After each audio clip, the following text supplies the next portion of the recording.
Hello friends, I have a video that I've made in the past about our story Introduction to Ancient History, giving you a look inside what this covers in the guide itself. But I originally made this as not a replacement curriculum or anything like that, but as a resource treasure trove for studying the story of the world with especially young children, but really any age. And so today I'm going to show you the resources that I created to go with the story of the world. Again, this is a full curriculum if you want to use it that way, but if you have a curriculum, I'm not trying to replace that. Instead, I'm just trying to offer some supplemental resources that help me with my really young kids, helping them comprehend history and also just enrich the study of it. So let's dive right in. If you have not yet subscribed and like to see resources like this, I have a bunch more videos coming out about our study of ancient history, but also about other studies that we do. And so you can go ahead and subscribe so you will be notified about those things. So I have a stack here of the resources that I have organized in different folders, and as you can see, there are quite a few different folders because we have so many different types of resources. The first one that I wanted to show you is the art studies. I collected different pieces of art from ancient civilizations, and we're studying them as we're studying those civilizations. And then I mixed in a few classic pieces of art from Renaissance era or later. This one's a Rembrandt piece. That just go with the different stories, and they're very famous pieces, so then my kids can recognize what they're about. On the back of each piece I have discussion prompts, and then I'm also going back and adding, for my sake, for your sake, pieces of information on the bottom about when it was made and what we know about the art itself, so that there's a fuller picture and you can read that to your students. We have lots of different types of art here. There are reliefs and carvings. Like I said, there are some later works of art. This is one of my favorites. It's super detailed, and because we're studying the story of Daniel and the lion's den and also the Assyrians. And then we have mosaics and frescoes. There are a ton here. We study at least one per week, sometimes multiple. Those are the regular size. If you want to save on ink or you just want to create like a little gallery, then these are more appropriate sizes. I have both of them because we play a game with these. One of the focuses of the program is to give worldview, biblical worldview of history and just how God works in the world. And so I have some Bible verses here, especially about God's kingdom and how it will never be destroyed, unlike our kingdoms. This is one of my favorite passages to think about when studying history. It's Acts 17, 26 to 28. If you haven't yet watched my video of the teacher's guide looking inside, then please watch that. But in there, I mentioned how there are multiple different ways of doing a timeline. There is the book of time, which can be great, but I find with my young kids, that's not actually helping them much at this age. I made a colorable timeline that's in here. I also have the figures. You can cut them out and put them in your own book of time if you want, Charlotte Mason style. But then sequencing cards.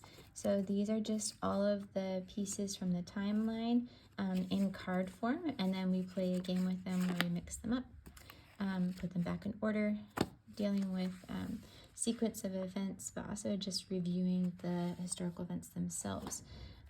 Let's take a look inside the student notebook for our story, Introduction to Ancient History. This is aimed at children in lower elementary. I have boys who are in preschool and kindergarten, so their writing abilities are very basic at this point. They are progressing, but we're not at the point where they can write out long sentences or let alone paragraphs or summaries of a text. So this is not about writing. This is a very interactive student notebook that can be used beyond kindergarten and preschool, but does meet the needs of those very young students who don't yet have the ability to voice through writing what they need to say. So here are some sample pages We are cutting out a lot of things and coloring things, folding things. So there are some good fine motor activities in here as well. I have had to prep these for my boys, but I've also had them do some of the cutting and folding themselves. But we have really, really enjoyed this. I do think it is very worthwhile making interactive things for the kids, and they have been able to go back and enjoyed reviewing the different units that we have completed. There are things that we do with these interactive pieces as well. For example, with this, we hide them throughout the house, and then we go and gather them like the hunter-gatherers, the nomads that we learn about in the chapter. We choose our favorite food. Maybe we make some dishes with it by mixing together different ingredients. What I wanted to do with this as well was to expand upon what we learned and talk about the effects today on our lives, or just our modern world as well. Excuse me. So we talk about the nomads in a chapter in the story of the world, and we talk about the nomads who remain in our world today, who still live that way. We do visits with the various characters in one of the books that we use, and then we have interactive elements where we're creating a unified Egyptian crown, and we're watching the Nile River flood and produce crops. So expressing our opinion, and I do have writing right here that I did work as a scribe for my children, but that is some of the only writing in here. There might be one other place where there's some writing, but very minimal. And yeah, we're just creating something that the kids want to look back on and want to review. Something I've learned about myself is that when I have discussion questions in a guide like this, I don't tend to have the guide sitting on my lap open when I'm reading. So I made these kind of bookmarks with the questions on them so that I can put them in the book itself and just reference them as we're reading. And what would Story of the World be without coloring pages? And these are just ones that I made for my kids and added in Bible stories, as well as, of course, the other people and historical pieces, just to give an idea of the culture and the times. Games. I have instructions for games in the teacher's guide, and these are the resources used for them. Multiple different types of games, and also of artifacts that we're collecting as we go through the program to give us more reinforcement of the study of archaeology and just how it sheds light on ancient history. This is a game board that I created to use for several different games, and so in the guide there are instructions for that. Okay, vocabulary. There is a lengthy list in the book, and there is a very hefty pile of vocabulary words with illustrations. Great for putting things on display. Also, we play games with these and do activities as we're reading to reinforce the vocabulary. And I tried to choose words that younger elementary students wouldn't know yet. So that are just right on level, things that they should know to build their understanding for further studies of history later, but also just to build understanding of ancient history. These are studies of ancient wonders. So, you know, the 7 wonders of the ancient world.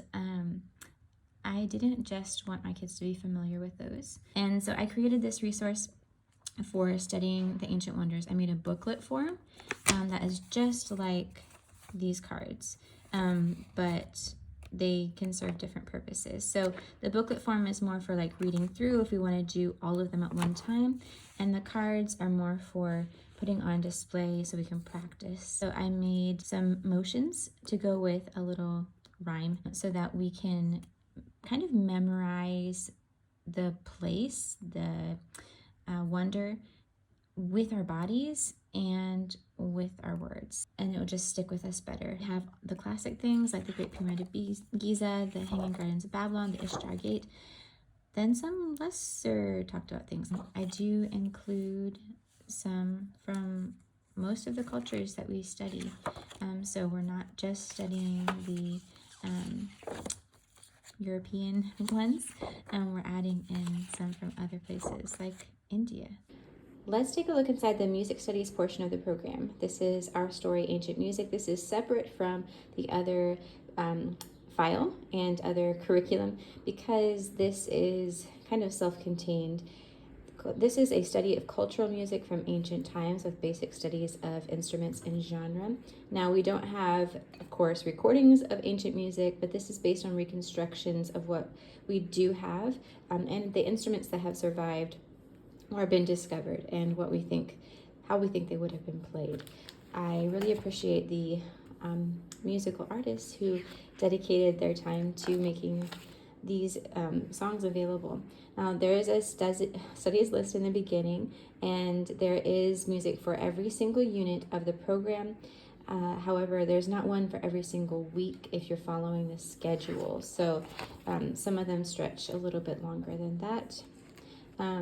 Instructions on how to listen and introduce an instrument. We have vocabulary list and activities, and then kind of the information that I just summarized for you about how we know about the songs and the music.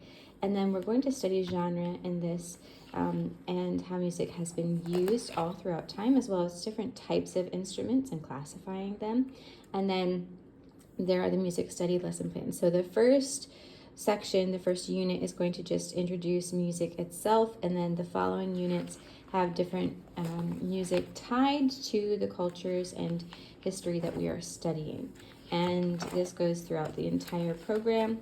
At the end, there are some notes about the music, about each song itself, maybe about the instruments, about the sounds, or about how it was discovered or reconstructed, and the genre of the music. In the same file as the teacher's guide are the vocabulary words, and these come prepared for a vocabulary word wall. They are included and listed in the guide itself in a long list, but also each unit has a list of the vocabulary words that go with it. And as you can see, we will be studying different types of instruments as well as different genres and ways of using music, but also different elements of music itself. There are also a few coloring pages to add to the coloring pages provided for the other historical studies. That is a peek inside this huge stack of resources. I will link in the description box below everything that I mentioned today. I hope that you guys enjoyed this video. If you have questions or comments, let me know. I will see you guys in my next video. Until then, you can check out more videos about ancient history and other studies for homeschool here. See you guys next time. Ciao.